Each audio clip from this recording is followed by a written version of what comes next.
कानपुर में दिखा ड्राइवरों द्वारा चक्का जाम का असर। कानपुर सेंट्रल स्टेशन के सटे माल गोदाम में ड्राइवरों का फूटा गुस्सा। जमकर ड्राइवर एकता जिंदाबाद के नारे लगाए और सरकार से इस कानून को वापस लेने की मांग रखी है। अपनी हक की लड़ाई के लिए देखिए, इस वक्त हम ऐसे मुद्दे को लेकर आपके सामने आए हैं जो कि देश भर में गरमाया हुआ है। ये मुद्दा सिर्फ ड्राइवर भाइयों का से जुड़ा नहीं है, गरीब तबके से मध्यम वर्ग के लोगों से जुड़ा हुआ है। जहां ये ड्राइवर भाई आज अपनी रोजी रोटी के लिए, अपनी हक की लड़ाई के लिए लड़ रहे हैं। ठंड का मौसम है, ऐसे मौसम में आप देख सकते हैं हमारे चारों ओर ये कानपुर माल गोदाम का स्थान है, जहाँ पर अमूमन ड्राइवरों ने हड़ताल चक्का जाम कर रखा है, गाड़ियां खड़ी कर दी है। वजह आपको हम बताएंगे, आइए इन्हीं से पूछते हैं क्या वजह है। सबसे पहले हम भाई आपका नाम जानना चाहेंगे। मेरा नाम हैदर अली। क्या वजह है, क्यों किस वजह से चक्का जाम कर रखा सरकार है? ने जो काला कानून जो लेकर आई है वो ड्राइवर को अगर एक्सीडेंट हो जाता है तो 10 साल की सजा उसमें होगी और 7 लाख जुर्माना होगा। इसी वजह से हम लोग हड़ताल किए यहाँ पे।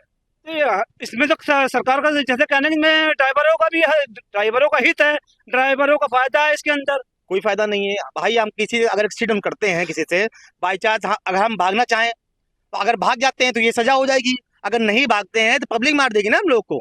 और दूसरी चीज, अगर हम बंद हो जाएंगे तो हमारे परिवार कौन झेलेगा? 7 लाख कहाँ से देंगे? यहाँ 4-5 हजार तनख्वाह मिल रही है, 4 खुराकी मिल रही है, कहाँ से झेलेंगे? 6 हजार तनख्वाह में कैसे हम अपना परिवार कैसे चला रहे, वो तो हम ही जानते हैं ना। अब वो तो पब्लिक नहीं जानती ना। अब कुछ बात हो गई तो कैसे क्या करेंगे? 7 लाख रुपए देखिए, कहने में ये आता है कि ड्राइवर अमूमन एक्सीडेंट कर देते हैं, भाग जाते हैं रात के टाइम पे, जिसकी वजह से ये कानून लाया। मजबूरी है। और दूसरे लोग जो मोटरसाइकिल अगल बगल मोटरसाइकिल चलाते हैं, कान में लगा फोन लगा खाने फोन लगा लेते चलाते हैं, उनको कोई नहीं मना करता। ये कानून होना चाहिए, उनके लिए भी कानून होना चाहिए ना। फोन चला रहे हैं, एक्सीडेंट हो गया। अरे हम कोई ड्राइवर कोई ये नहीं चाहता कि जबरदस्ती एक्सीडेंट हो जाए। कोई हम लोग चाहते हैं कि एक चींटी भी न मरे भाई पहियों से। अब वो कभी कभी पब्लिक की गलती होती है, मानते हैं कोई ड्राइवर गलत हो, जो डोर चला गाड़ी जाते हैं, मानते हैं उस चीज के लिए। पर कुछ ड्राइवर अच्छे भी तो हैं, पर उन खराबों चक्कर में अच्छे भी बेकार हो जाएंगे। ये मोटर व्हीकल एक्ट के अंदर जितनी भी गाड़ी आनी हो सबके लिए नियम लागू करा गया है। जो भी अब जितने ड्राइवर भाई हैं उनके लिए कह रहे हैं, जो मोटरसाइकिल आता है उसके साथ भी ऐसा ही होगा। जी जी, क्योंकि ये मोटर व्हीकल एक्ट के अंदर जितनी भी गाड़ी 2 पहिया हो, चाहे 4 पहिया हो, चाहे ट्रक हो, सबके लिए कानून है। तो ये क्या तकलीफ दे कानून है? ये बहुत तकलीफ दे कानून हम लोग किया है।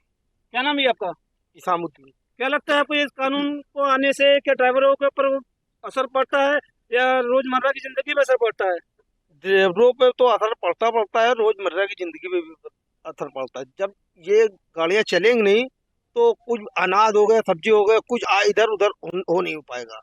ये जो कानून है ये सही नहीं है भाई। गरीब आदमी ड्राइवर है, 7 हजार तनख्वाह उसको मिलनी है, 7 लाख रुपए उसको पेनाल्टी है, 10 साल की सजा। अगर खुदा ना खास्ता कोई बात हो गई तो ये ड्राइवर कहाँ से लाएगा? इनका परिवार को कौन पालेगा?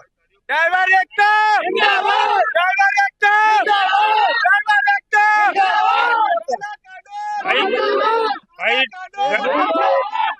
ड्राइवरों के हित के लिए भाई हम लोग इंश्योरेंस किस बात के लिए कराते हैं? सबसे पहले अपना नाम बताइए आप। संतोष कुमार गुप्ता। तो ये ट्रांसपोर्ट की जो हड़ताल चल रही है, चक्का जाम चल रहा है, क्या कुछ कहना है आपका? भाई कहना क्या है, ड्राइवरों की सेफ्टी के लिए हम लोग इंश्योरेंस कराते हैं। इंश्योरेंस अगर कोई एक्सीडेंट वगैरह हो जाता है तो इंश्योरेंस क्लेम में मिलता है कि नहीं, पैसा उनको मिलता है कि नहीं।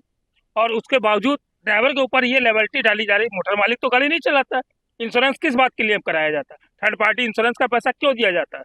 हर मोटर मालिक क्यों देता है भाई?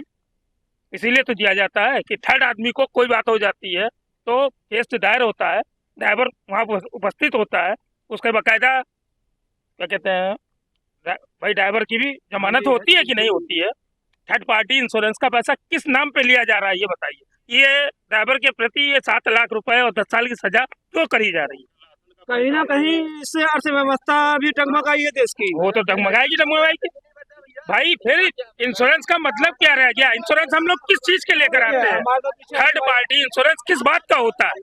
क्या कहना कुछ? अरे भैया, फिर इससे लाइसेंस का असर ही क्या? राहुल यादव भैया, अगर हर आदमी यही करने लगेगा तो लाइसेंस का क्या मतलब हुआ? आप बताइए। 5 साल में हम लोग RTO ऑफिस जाकर ट्रेनिंग देते हैं, सर्टिफिकेट बनवाते हैं, तब रिन्यूअल होता है लाइसेंस। फिर क्या करेंगे हम लोग? लाइसेंस का मतलब ही नहीं रहा। फिर लाइसेंस तोड़ के फेंको, हम लोग को ड्राइवरी नहीं करनी। फिर हर आम आदमी मोटर लेके चलने लगा। और जो छोटे व्हीकल गाड़ियां हैं उनको वो अनुभव है कि भैया हमसे कोई मरेगा नहीं। कुल मिला के कहने का मतलब ये, इसमें तकलीफ किसी को नहीं होगी, तकलीफ ड्राइवर भाइयों को, जो मध्यम वर्ग के लोग हैं उनको सबसे ज्यादा होगी। बड़ी बात है। तकलीफ होगी उससे ज्यादा आम जनता को भी होगी। ठीक है, ड्राइवर ये बात बहुत अच्छी कही है इन्होंने कि अगर ड्राइवर ही को तकलीफ नहीं होगी, इससे अमूमन जनता को, पब्लिक को तकलीफ होगी, परेशानी होगी। हाँ, सभी इंसान को तकलीफ होगी। यही नहीं कि एक ड्राइवर को ही तकलीफ हो, हर एक इंसान को, हर एक व्यक्ति को जिसका काम रुका हुआ है उस हर इंसान को तकलीफ होगी। अगर इसमें संशोधन नहीं किया गया तो अगला कदम आपका क्या होगा? हमारा यही कदम होगा कि भाई हड़ताल जारी रहेगी, हड़ताल जारी रहेगी, कोई ड्राइवर गाड़ी नहीं चलाएगा, इस समय हड़ताल जारी रहेगी। गवर्नमेंट को देने क्या लगता है आपको? अगर एक्सीडेंट होने के बाद जब यही संशोधन मोहित पांडे आपको क्या लगता है सरकार ये कानून वापस लेगी? वापस लेना चाहिए, उनको लेना ही पड़ेगा, कोई संशोधन नहीं है। पहले भी बहुत से ऐसे कानून हैं जिनको सख्ती से लागू कर दिया गया। नहीं, शुरुआती दौर में बड़ा शोर इसमें उनको लेना ही पड़ेगा। ड्राइवर ऐसी कौम है कि उनको लेना ही पड़ेगा कानून वापस। 2-4 दिन में आप लोग ठंडे हो नहीं 2 दिन में नहीं, जब तक का चलेगा। जब हमें 7 लाख रुपए 10 साल की सजा ही काटना है तो 2-4 महीने बैठ के देख लेंगे, उसके बाद जो 7 लाख रुपए उनको देना, वही हम अपने काम में जमीन बेच के लगाएंगे। क्या मतलब भाई वहाँ पे देने का? हाँ, लॉकडाउन में हम लोग लॉकडाउन में खड़े नहीं हुए। अब यहाँ ड्राइवरों की बातचीत सुन सकते हैं किस तरह से ड्राइवर साथियों ने किस तरह से जबरदस्त रोष है सरकार के खिलाफ, इस काले कानून के खिलाफ। साफ तौर पर इनका कहना है कि ये कानून वापस लेना चाहिए, ये इनके हकों के हित को मारता है, इनकी मांगों को पूरा करना चाहिए शासन प्रशासन द्वारा।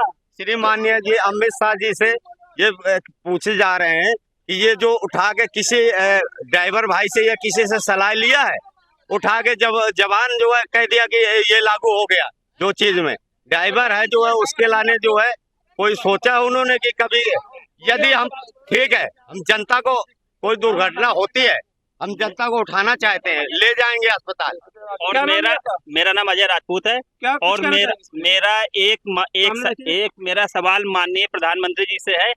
अगर रास्ते में एक्सीडेंट होने के बाद ड्राइवर सब कुछ कर रहा है, लेकिन अगर ड्राइवर को जनता ने मार के डाला, उसके लिए क्या प्रावधान है? बहुत अच्छे सवाल पूछा है यहाँ पे भाई ने ड्राइवर को। ये सवाल वाकई बहुत अच्छे सोचने वाला सवाल है, जहाँ भाई ने किया है कि अगर देखिए इस